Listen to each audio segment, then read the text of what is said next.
اب ہمارے یہاں نا بڑی رات ایک لفظ بن گیا ہے. اس بڑی رات کا مطلب کیا ہے؟ بس جاگو، چائے پیو، اور بعض جگہ پر حلوہ پکاؤ. بھیا حلوہ کہاں سے آ گیا رات میں؟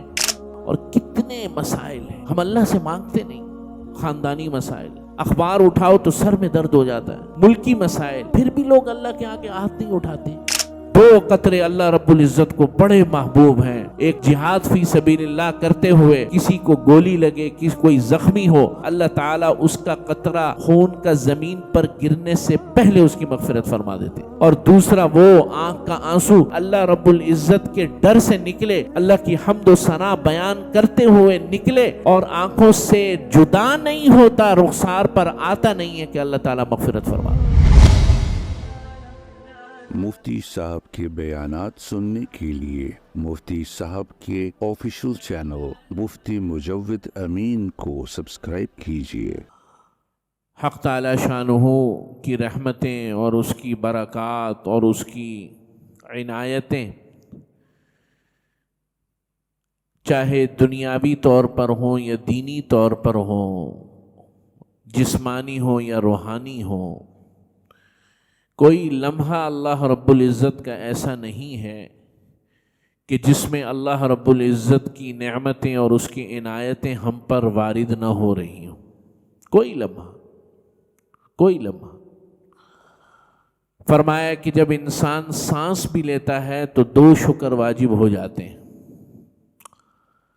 ایک سانس کے اندر جانے پر کہ اگر اندر نہ جائے تب بھی انسان کی موت ہے، اور ایک سانس کے باہر آنے پر کہ اگر وہ بھی نہ ہو تب بھی انسان کی موت ہے.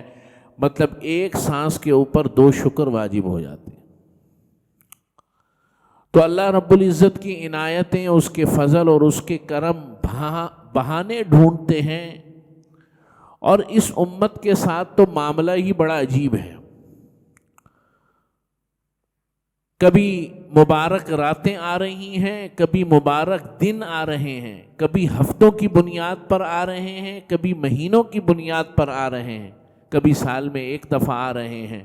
لیکن حق تعالی شانہ اپنے بندوں کو مختلف طریقوں سے عطا فرمانا چاہ رہے ہیں، اپنے سے قرب دینا چاہ رہے ہیں، اپنے قریب کرنا چاہ رہے ہیں. لیکن خواب غفلت تو ہمارے اوپر طاری ہے جو ان مواقع کا استعمال نہیں کرتے اور ان کو صحیح طریقے سے اپنی زندگیوں میں لاتے نہیں. شعبان المعظم کا مہینہ چل رہا ہے، اور اللہ رب العزت نے اس ماہ شعبان کے اندر ایک رات رکھی ہے جس کو لیلۃ البراءہ یا شب براءت کہتے ہیں. کیا لفظ ہے؟ لیلۃ البراءہ، شب براءت.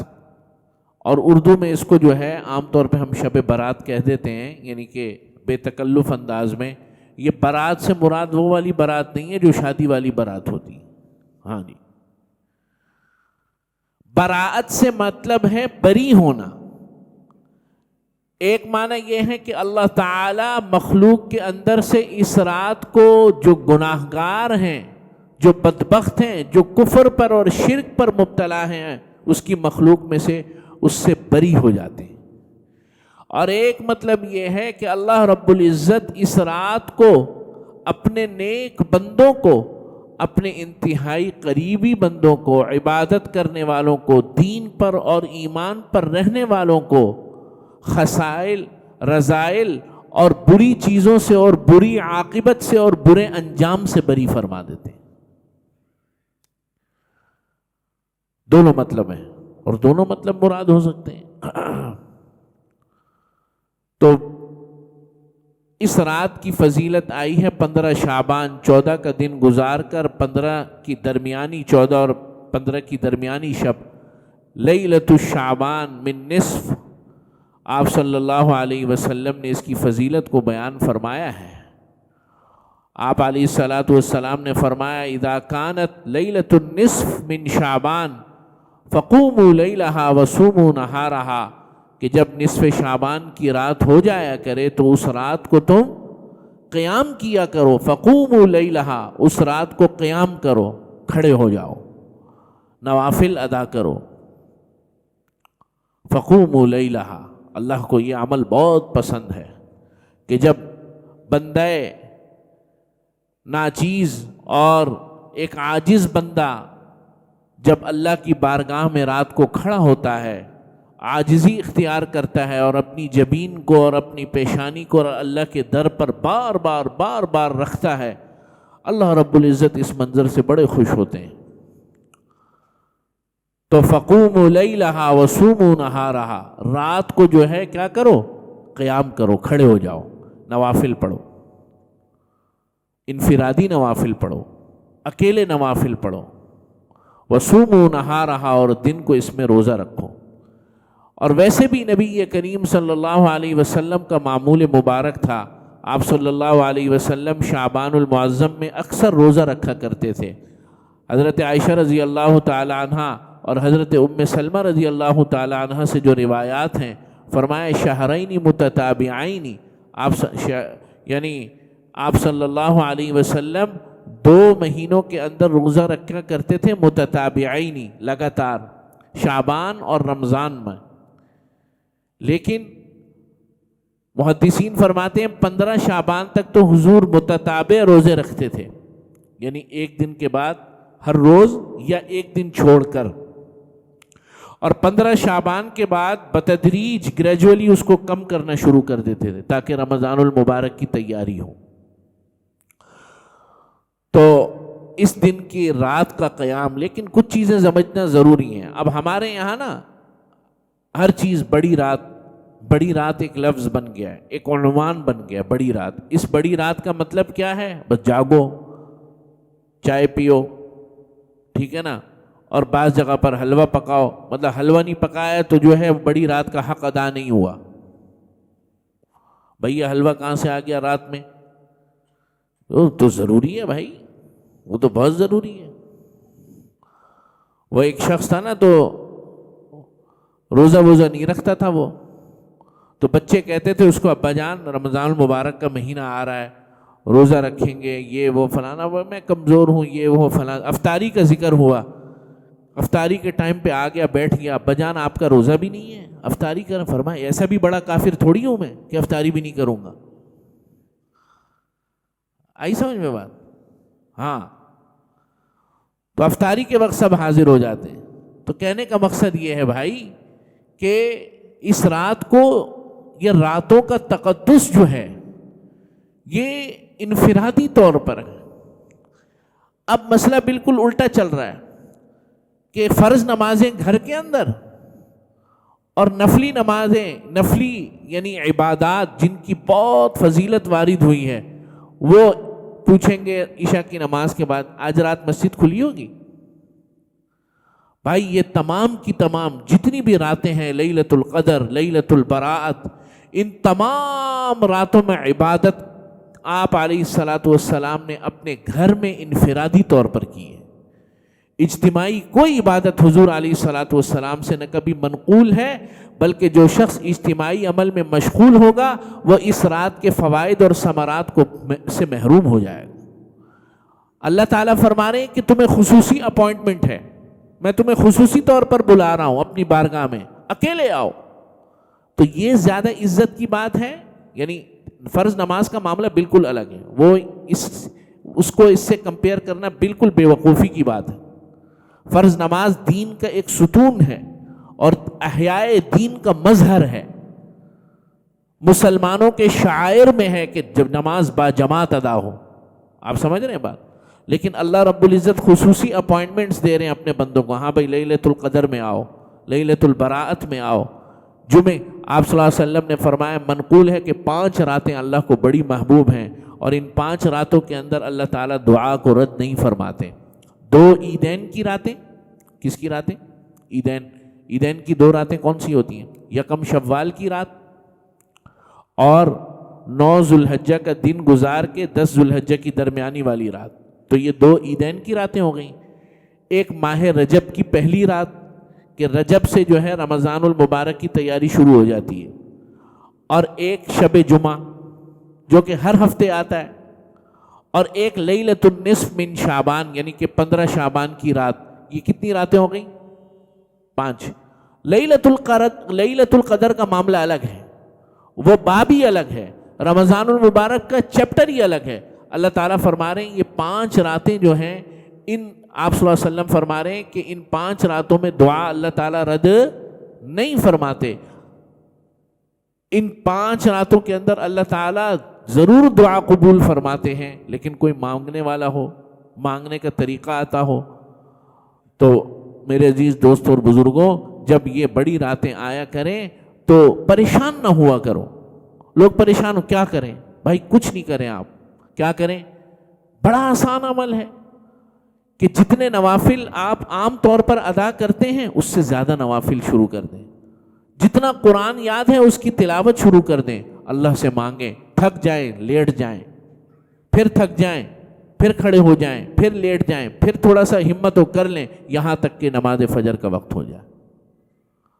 قرآن کی تلاوت ہے، استغفار ہے، کتنے معاملات ہیں، کتنے معاملات ہیں۔ اگر لکھنا بھی شروع کریں تو صبح سے شام ہو جائے، اللہ سے اپنی زبان میں مانگو۔ اللہ ہر زبان کو سننے والے ہیں۔ عربی میں دعا نہیں آتی، اردو میں مانگو، اردو میں نہیں آتی، پشتو میں مانگو، پشتو میں نہیں آتی، اپنی مادری زبان میں مانگو۔ کوئی زبان کی قید نہیں ہے۔ اور ہمارے بعد بزرگان دین تو یہ فرماتے تھے کہ اگر دعا نہیں کرنے، پرچے پہ لکھ کر ایسے کر کے بیٹھ جاؤ، یا اللہ یہ سب کچھ لکھا ہے، بولنا نہیں آ رہا، آپ سمجھنے والے ہیں، سننے والے ہیں، یا اللہ ان دعاؤں کو قبول و منظور فرما۔ کیا عجیب و شان ہے، کیا عجیب اللہ رب العزت کا معاملہ ہے کہ اللہ رب العزت آپ صلی اللہ علیہ وسلم نے فرمایا اس رات کو اللہ تعالیٰ آسمان دنیا پر آتے ہیں، اعلان ہوتا ہے الا هل من مستغفرین فاغفر له، ہے کوئی مغفرت طلب کرنے والا کہ جس کو میں مغفرت دے دوں، معاف کر دوں؟ هل من مسترزق فارزق له، کہ ہے کوئی رزق مانگنے والا کہ اس کو میں رزق دے دوں؟ هل من مبتلا فاعافی له، کہ ہے کوئی ایسا مبتلا، غموں میں مبتلا، کوئی ایسا مصیبتوں میں مبتلا، کوئی غموم اور ہموم میں مبتلا کہ میں اس کو عافیت عطا فرما دوں؟ اللہ تعالیٰ اعلان فرما رہے ہیں۔ بندہ کیا کر رہا ہے؟ بندہ جو ہے وہ اس رات کی ناقدری کر رہا ہے۔ دعا مانگو، خوب دعاؤں کا اہتمام ہو، اور رمضان المبارک کی تیاری کا جو ہے ایک مظہر ہونا چاہیے، رمضان المبارک کی تیاری کا ایک مقدمہ ہونا چاہیے۔ حضور اقدس صلی اللہ علیہ وسلم، جیسا کہ میں نے عرض کیا، آپ صلی اللہ علیہ وسلم، حضرت عائشہ فرماتی تھی کہ آپ صلی اللہ علیہ وسلم شعبان المعظم میں کثرت سے روزہ رکھ کر تیاری شروع فرما دیتے تھے، یعنی کہ جسمانی اور روحانی تیاری اب آپ کی رمضان المبارک کے لیے شروع ہو جانی چاہیے۔ بہت بڑی اللہ رب العزت کی بہت بڑا انعام ہے کہ اللہ تعالیٰ خیر و خوبی کے ساتھ اور عافیت کے ساتھ ہماری زندگی کے اندر دوبارہ رمضان المبارک آ رہا ہے۔ اور کتنے مسائل ہیں، کتنے مسائل ہیں، ہم اللہ سے مانگتے نہیں۔ آپ دیکھیں نا، خاندانی مسائل، اخبار اٹھاؤ تو سر میں درد ہو جاتا ہے، ملکی مسائل، شہر کے مسائل اور خاندانی مسائل اور کاروباروں کے مسائل، پھر بھی لوگ اللہ کے آگے ہاتھ نہیں اٹھاتے کہ اللہ نے اپنے در سے دھتکار دی ہے، دور کر دی ہے۔ بولو نا، کیوں نہیں اٹھاتے ہو ہاتھ؟ کیوں اللہ سے نہیں مانگتے ہو؟ کیوں اللہ رب العزت کے جو ہے آگے مناجات نہیں کرتے ہو؟ کیوں تمہارے آنکھوں سے آنسو برستے نہیں ہیں؟ کیوں یہ آنکھیں خشک ہو گئی ہیں؟ 2 قطرے اللہ رب العزت کو بڑے محبوب ہیں۔ وہ 2 قطرے جب گرتے ہیں، ان قطروں کے گرنے سے پہلے، زمین پر لگنے سے پہلے یا اپنے مستقر پر لگنے سے پہلے اللہ تعالیٰ مغفرت فرما دیتے۔ ایک مجاہد فی سبیل اللہ، جہاد فی سبیل اللہ کرتے ہوئے، مسلمانوں کی سرحدات کا دفاع کرتے ہوئے، کسی کو گولی لگے، کوئی زخمی ہو اور اس کا قطرہ خون کا زمین پر گرنے سے پہلے، چاہے وہ غازی ہو یا شہید ہو، زندہ رہ جائے یا شہید ہو جائے، اللہ تعالیٰ اس کا قطرہ خون کا زمین پر گرنے سے پہلے اس کی مغفرت فرما دیتے۔ اور دوسرا وہ آنکھ کا آنسو جو اللہ کی خشیت اور اللہ رب العزت کے ڈر سے نکلے، اللہ کی حاضری میں وہ آنسو نکلے، اللہ کے ڈر سے نکلے، اللہ کی عبادت، تلاوت اور استغفار اور اللہ کی حمد و ثنا بیان کرتے ہوئے نکلے، اور آنکھوں سے جدا نہیں ہوتا، رخسار پر آتا نہیں ہے کہ اللہ تعالیٰ مغفرت فرما دے۔ ایک حدیث میں آیا کہ جہنم کی آگ اس چہرے پر حرام ہو جاتی ہے کہ جس چہرے پر اللہ کی خشیت سے آنسو ٹپک پڑے۔ اتنے مسائل ہیں، اتنی تکالیف ہیں، پھر بھی آج کا مسلمان اللہ کے وظیفوں میں لگا ہوا ہے، اس عامل کے پاس، اس عامل کے پاس، فلاں جادوگر کے پاس، اور فلاں بنگالی کے پاس، اور فلاں اس کے پاس، اللہ سے نہیں مانگ رہا، اللہ سے نہیں مانگ رہا۔ تو بھائی یہ راتیں جو ہیں ان کی قدر کرو، ان کی قدر کرو۔ فرمایا احادیث میں بعض جگہ روایت ہے کہ اس رات کے اندر اللہ تعالیٰ فیصلے فرماتے ہیں، اگلے سال کے رزق کی تقسیم کا فیصلہ ہوتا ہے، کس نے اس دنیا کے اندر زندہ رہنا ہے، کس کو بلانا ہے، اس کا فیصلہ ہوتا ہے۔ اللہ تعالیٰ فیہا یفرق کل امر حکیم، اللہ تعالیٰ اس رات کو جو ہے فیصلے فرماتے ہیں، قدر و قضا کے فیصلے ایک سال کے لیے فرماتے ہیں۔ واللہ عالم بالصواب۔ تو ایسی حالت میں اللہ سے مانگو، اولادوں کے لیے مانگو۔ آج کل کی مسلمان، آج کل کے یہ پورے کا پورا طبقہ اولادوں کے لیے ہر شخص اولاد کے لیے پریشان، کوئی دین کے لیے حوالے سے پریشان ہے، کوئی دنیا کے حوالے سے پریشان۔ تو میرے عزیز دوستوں اور بزرگوں، یہ راتیں آ رہی ہیں اور پھر آگے رمضان المبارک آ رہا ہے۔ یہ بہت بڑا اللہ کا کرم ہے، بہت اللہ کا فضل ہے، بہت اللہ کی عنایت ہے کہ اس رمضان، جیسے کہ پچھلے جمعے کو بھی عرض کیا تھا کہ آنے والے ماہ مبارک کو اپنی زندگی کا وہ حصہ بنا لو کہ جس حصے کے اندر اگلا پورا نظام آپ کا دین کے مطابق گزرے۔ زیادہ کی اللہ رب العزت کبھی بھی، میں نے جیسے پچھلے جمعے عرض کیا تھا، اللہ کے نزدیک رسول اللہ صلی اللہ علیہ وسلم کے زیادہ عمل کا مطالبہ نہیں ہے، زیادہ عمل کا مطالبہ نہیں، عمل کم ہو، بہترین ہو، اخلاص کے ساتھ ہو، خالصتاً اللہ کی رضا کے لیے ہو۔ اور پھر یہ کہ آنے والے اس ماہ مبارک میں اور ان دنوں میں اللہ کی راہ میں خرچ کرنا، اپنی زکوٰۃ اور صدقات کا اہتمام کرنا۔ زکوٰۃ تو خیر فرض ہی ہے، لیکن نفلی صدقات کا بھی اہتمام کرنا۔ انشاءاللہ اگلے جمعے کو زکوٰۃ کے حوالے سے جو ہے تفصیلی بیان بھی کروں گا، اور زکوٰۃ کے مسائل جو ہر سال معمول کے مطابق لوگوں کے ذہنوں سے نکل جاتا ہے، نئی نئی چیزیں آتی ہیں، تو انشاءاللہ تعالی اس پر بھی بیان ہوگا۔ اور بقیہ یہ کہ بھائی کوئی اجتماعی عمل نہیں ہے اس رات میں، انفرادی اعمال ہیں۔ خوب محنت کے ساتھ، خوب جد و جہد کے ساتھ گھروں کے اندر اپنے گھروں کو آباد کرو۔ نبی کریم صلی اللہ علیہ وسلم نے فرمایا اپنے گھروں، لا تجعلوا بیوتکم قبورا، اپنے گھروں کو قبر نہ بناؤ۔ کیا مطلب ہے اس بات کا؟ گھر قبر ہوتے ہیں کیا؟ قبر تو قبرستانوں میں ہوتی ہے۔ مطلب یہ کہ جس طریقے سے قبرستان جسمانی زندگی سے خالی ہوتا ہے، اپنے گھروں کو روحانی زندگی سے خالی نہ کرو، اس میں نمازوں کا اہتمام کیا کرو۔ نمازوں کے لیے پرانے وقتوں کے اندر ہم نے دیکھا، اپنے الحمدللہ میں نے اپنی دادی کو دیکھا، دادا کو دیکھا کہ گھروں کے اندر نمازوں کی جگہ ہوتی تھی، باقاعدہ چوکیاں بنی ہوتی تھی۔ تو گھروں کے اندر نمازوں کے لیے باقاعدہ مسجد ہونی چاہیے۔ مسجد کس کو کہتے ہیں؟ سجدے کی جگہ۔ گھروں سے عبادتیں بالکل ختم ہو گئیں، بالکل ماحول ختم ہو گیا گھروں سے عبادتوں کا۔ خواتین میں اس لیے ہو گیا کہ مرد بھی نہیں کرتے اب، حالانکہ سنتیں اور نوافل جو ہے نبی کریم صلی اللہ علیہ وسلم کا اصل طریقہ یہ ہے، اصل آپ صلی اللہ علیہ وسلم کا عمل یہ ہے کہ سنتیں اور نوافل آپ صلی اللہ علیہ وسلم کس میں ادا کرتے تھے؟ گھر میں۔ ہاں، فقہا نے بعد میں یہ نقطہ اٹھایا کیونکہ لوگوں کے اندر دین کے حوالے سے کمزوری دن بدن آ رہی ہے۔ فقہا نے فرمایا کہ بہتر یہ ہے کہ فرض نمازوں سے پہلے جو سنتیں ہیں ان کو گھر میں ادا کرے، کیونکہ نماز کے لیے تو آنا ہی ہے، تو وضو کر کے آئے گا، اہتمام زیادہ ہو جائے گا۔ اور فرض نمازوں کے بعد کی جو سنتیں ہیں، اگر اس بات کا ڈر اور اندیشہ نکلے گا، کوئی باہر نکل جائے گا، بھول جائے گا، وضو ٹوٹ جائے گا، تو پھر مسجد میں ادا کر لے. لیکن اصل مسئلہ نوافل اور سنن کے کرنے کا اور پڑھنے کا وہ کہاں ہے؟ وہ گھر کے اندر. کیوں؟ اس لیے کہ گھر تلاوت اور ذکر و اذکار سے آباد رہیں. سمجھ رہے بات؟ اللہ تعالی سے دعا، اللہ تعالی ہم سب کو توفیق عمل نصیب فرما. وآخر دعوانا الحمدللہ.